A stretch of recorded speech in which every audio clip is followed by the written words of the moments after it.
बिस्मिल्लाहिर्रहमानिर्रहीम। रसूलुल्लाह सल्लल्लाहु अलैहि वसल्लम ने फरमाया कि इमाम लोगों को नमाज पढ़ाते हैं, बस अगर इमाम ने ठीक नमाज पढ़ाई तो उसका सवाब तुम्हें मिलेगा, और अगर गलती की तो भी तुम्हारी नमाज का सवाब तुमको मिलेगा और गलती का वबाल उन पर रहेगा। वो खुद हज़रत उस्मान गनी रज़ी अल्लाह तआला अन्हु के पास गए जबकि बागियों ने उनको घेर रखा था।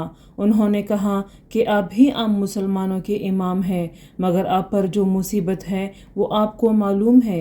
इन हालात में बागियों का मुकर्ररा इमाम नमाज पढ़ा रहा है, हम डरते हैं कि उसके पीछे नमाज पढ़कर गुनाहगार ना हो जाए। हज़रत उस्मान रज़ी अल्लाह तआला अन्हु ने जवाब दिया, नमाज तो जो लोग काम करते हैं उन कामों में सबसे बेहतरीन काम है, तो वो जब अच्छा काम करे तुम भी उनके साथ मिलकर अच्छा काम करो, और जब वो बुरा काम करे तो तुम उनकी बुराई से अलग रहो। और मोहम्मद बिन यजीद जुबैदी ने कहा कि इमाम ज़हरी ने फरमाया, हम तो ये समझते हैं कि हिजड़े के पीछे नमाज ना पढ़े, मगर ऐसी ही लाचारी हो तो और बात है जिसके बगैर कोई चारा ना हो।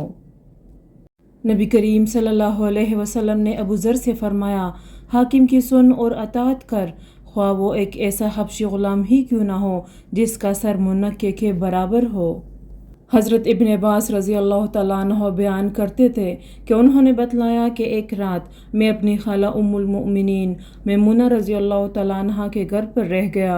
रसूलुल्लाह सल्लल्लाहु अलैहि वसल्लम ईशा की नमाज के बाद जब उनके घर तशरीफ़ लाए तो यहाँ 4 रकात नमाज पढ़ी, फिर आप सो गए। फिर नमाज तहज्जुद के लिए आप उठे और नमाज पढ़ने लगे तो मैं भी उठकर आपकी बाईं तरफ खड़ा हो गया, लेकिन आपने मुझे अपनी दाहिनी तरफ कर लिया। आपने 5 रकात नमाज पढ़ी, फिर 2 रकात सुन्नत फजर पढ़कर आप सो गए और मैंने आपके खराटे की आवाज़ भी सुनी। फिर आप फजर की नमाज के लिए बरामद हुए।